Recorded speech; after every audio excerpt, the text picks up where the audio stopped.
Okay, hi all. Welcome to my kitchen. Today is Tuesday. It's October 10th. It is 3:30. There's no new updates in the kitchen as for the remodel, although there is actually a little bit, and we'll get into that in a second.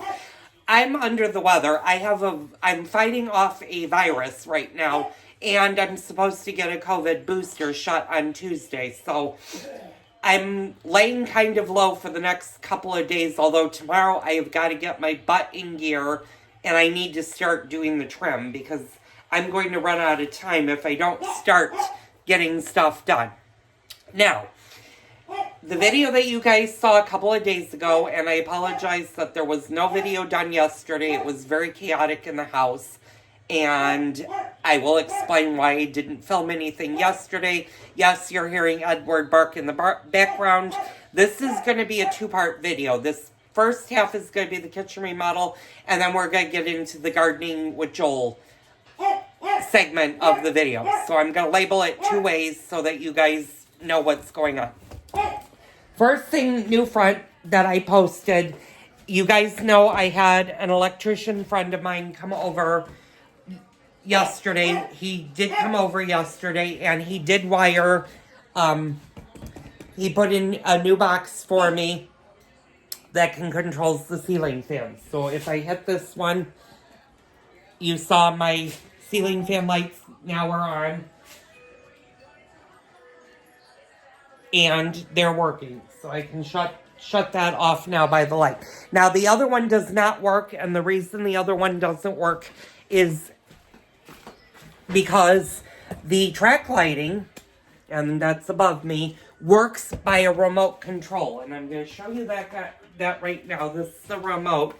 And I'm going to put you guys the kitchen is still disorganized, so this may be a little bit hard to do. I'm going to try to get you guys back so you can see it. And you're not going to really see it, are you? Nope.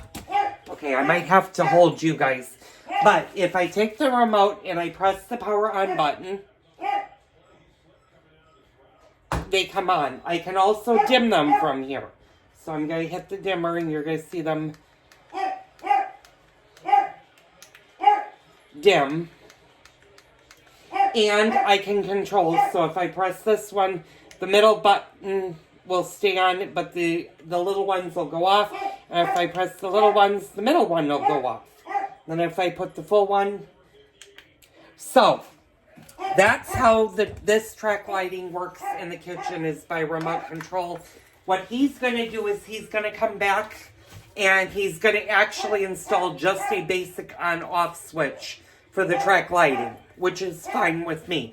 Now, in regards to the fan, he looked up there and he did not like what he saw. He said, this is very cluttered, and he said, I'm going to hold you guys up. This piece right here that has the opening right now is where all of the wires are shoved in there. He does not like that. He said that's not how this should have been, and I should have called him a while ago and had him install the fan. And I'm like, well, I wanted to do it because, it's my kitchen. I wanted to install it. So what he's going to do after he has surgery, he's having some surgery on his knee next week. He's going to come back and he's actually going to rip all of the fan out, and he's going to mount it so that it is flush with the ceiling, that there are no boxes visible, and that it fully works. So that's going to happen probably down the road. I'll have the furniture delivered and everything, and I'll have the hutch. Now, in regards to the hutch, it's still, you can kind of see it, it's behind the gate, but it's right down in this area right there. I will be putting that together. I'll probably start putting that together sometime this weekend. I need to do the trim, get the trim dry, pound it into the wall, and then I can start assembling the hutch. So that'll be quick. I may not get the windows and the frame fully done, but I'm going to try my darndest tomorrow and Thursday, or Friday, if I feel up to it. Because like I said, the COVID booster is going to knock me out for about 2 days. I'm going to get all of that done so that next week I can get what I need done. Now, speaking of next week, or the videos starting next week going forward, they are going to be probably once or twice a week until I get my community service all done. And I'm going in for an interview on Tuesday, and then hopefully starting my hours soon after. There are a couple of days I need to take off for personal reasons, and we'll get into that. So they might be sporadic. My goal is at the very beginning of November to start up the Cooking with Joel videos. And as soon as I get the hutch back in set up and I start putting things back on it, I can get the kitchen back into a working order. I may not have the kitchen table and chairs, but I don't need those to do the videos that I do with you guys down the road. Now, we're going to swing into a different area. We're going to go into the gardening part. I'm going to stop the video. I'm going to bring it back up, and that'll be the gardening part. Okay, hi all. Welcome back to my kitchen. You saw the first part. That was just a kitchen remodel update. Now let's get into the Gardening with Joel update. So, I live in Illinois, and last night we were under our first freeze watch. Meaning that the conditions were, we got into the low 30s. And when I say the low 30s, I think it got as low as 38 yesterday. I don't think it actually froze in my area, but there was the potential for a freeze. So what I did is I not only brought the eggplants back into the house, I also grabbed the rosemary and the rosemary with the lavender and brought those in. Everything else stayed outside because I really don't need those in the house. I don't have an area for all of those vegetables and herbs to be in my house right now. Now, I did figure out a few things with the eggplant, and the eggplant may not actually grow any taller than it is, which would normally not be an issue for me, but I can't make eggplant parmesan as small as those eggplants currently are. I can make something else using the eggplants, but I can't do what I was growing with them. I'm going to give them maybe a couple of weeks to see if they get any bigger. If they don't get any bigger, I'm going to allow the plants to actually die outside and not bring them back into the house, because that means that when I planted them up too close together, and that they are actually in a box instead of being in the ground. They never really had a chance to grow and get big. So, if I lose the eggplant, I lose the eggplant. That's something for next year. When I plant out the garden or plan the garden for next year, I'll make sure that I put my eggplants in an area that gets a lot of sun and they're not so close together to one another. So, I did do a few things in the garden today. I have tomatoes, believe it or not, that are still ripening, and I have tomatoes that are still green. Now, those I left on the vine.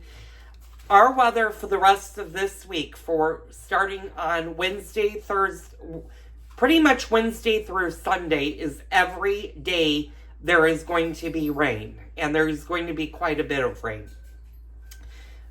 Which means that our highs and our lows are going to be predominantly in the 40s and the 50s. Daytime highs are going to be 50s to very, very low 60s. So 60, 61.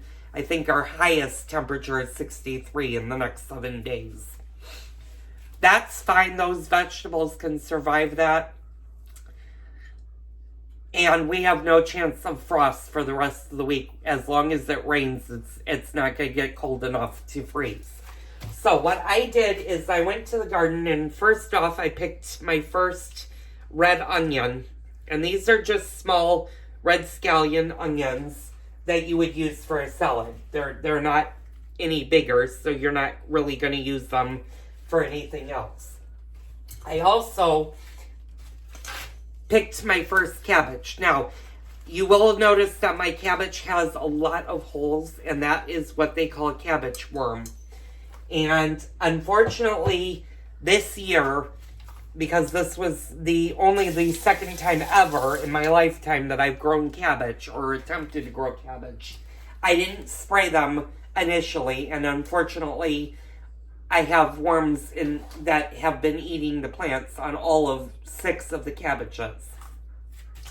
Now, the reason this cabbage is on the smaller side is unfortunately when I planted the cabbages, I planted them very close together. Instead of giving them a lot of space to grow, they were very compact, and they never did have the ability to fully get big because there was just no room for them to get big. So next year, if I do a dual vegetable garden, I may not do as many cabbages. I may just do 3, but I'm going to make sure they have a lot of space where they can grow out their leaves and get much bigger. I will also zap them immediately when I first plant them into the ground with the neem oil. And that'll just kill any parasites and hopefully prevent any parasites from setting up on the vegetables. Now, there are a few plants that I still have in the garden that are still growing. I have one pepper that is still green. It's supposed to be a red pepper. I'm hoping, and he's pretty small, but I mean, he's tall. He's not that wide. So hopefully, as long as it doesn't get down into the freezing temperature zones, I'm going to leave him on the vine, and then the next chance of frost, I'll just go ahead and pick him if he's green, if he's red, if he's yellow. Actually, I don't know what color it is because he was moved, so it could be a yellow, it could be an orange, or it could be a red pepper, and I'm just going to use that for a salad. As for my tomatoes, I'm going to give them the benefit of the doubt. The green ones, I'm going to leave on the vines. If we get into it's going to freeze, I will pull all of my green tomatoes, and I'm just going to have to let them naturally ripen in the house. Now, it takes a little while for them to ripen in the house, but in a warm spot or a sunny spot of my kitchen, I should be able to get that done. Now, as for my outdoor plants, if I'm going to bring any in, and there are only really 2 plants that I'm thinking I want to bring in for the winter, and that is my rosemary plants. My rosemary and my rosemary lavender. I may bring in the oregano, but that's not a huge issue. Now, I will cut all of my basil out of the garden, and I will either dry my basil or I will use it as the fresh. I'll make pesto, or I'll start using my sauces and start sprucing up my sauces. So those are things to think about. Also, my sage. I would like to pick all of my sage in the coming weeks and start to get that to dry, because I'm going to use the sage when we do our Thanksgiving meals. Now, I know we're a little bit away from the holidays. Fret not. I will probably the first week of November, I will do a sit down or stand up, depending on if I have a kitchen table to sit at. I'll do a sit down. If I don't have the furniture yet, then it's going to be a stand up, and we'll go from there. But I will start to get you guys to think about, when do you need to start buying certain items if you're going to cook a large Thanksgiving meal. And most of you by now should know this of when to buy stuff. Hopefully a lot of you guys have been cooking for years like I have, but if you're new to cooking, or this is your first holiday where you're actually hosting a Thanksgiving Day get-together, or if you're planning on doing a Friendsgiving, we'll go over when you should buy certain things for your holiday tables. So that'll be coming up. I know you guys are waiting for the cooking videos, and I promise I will get back into them. Right now, like I said, with the kitchen being a mess, and you guys have been so understanding and patient with me with that, and I really appreciate it. I'm going to take the rest of October off. I know I have a lady that's waiting for a goulash. Cal has been waiting almost a year for his Swedish meatballs, and I promise those videos will be coming out. I just need to have the kitchen back to do that. And you can tell I don't have a plug on there. All of the plugs are off except for the one that I just showed you. So I'm going to wrap today up. I'm going to probably take the next few days off just because I need to relax, refocus on the house, get things done, and just enjoying. You're going to notice my nails are going to change, but I'm not giving you guys the finger. I broke my middle finger nail, and I'm going to kind of show you. You can see how there's no nail on that, and I really chipped this one, and you can see right there, and that's just from all of the work I've been putting into the kitchen. So those are going to change this week also. So, as always, don't forget to hit the like button. Don't forget to hit the subscribe button to get more great videos for me. Hopefully, I'm hoping in the next 2 weeks we can wrap up the kitchen remodel and I can start to get prepared for the new furniture arrival. So, I will see you guys on the next Cooking with Joel video. As for the gardening videos, I know you guys are waiting for the firebush video to come out, and I promise that will come out right now. My firebush is about a quarter of the way through changing its color, and I do go out every day when I go out for the mail. I look at the firebush, and right now it's not in its glory where it's totally red. Only a quarter of it is red right now. So give me about a week, especially if it's going to start to rain. It may not change over with all the rain we get, but I will do a special video of just that once it changes. And I'm looking at my neighbor's trees, and not all of the trees around me have started to change colors with their leaves. There's only been a few that have done that. So it may be a little bit later in the month before everything starts to change over. And I promise there will be a video of that.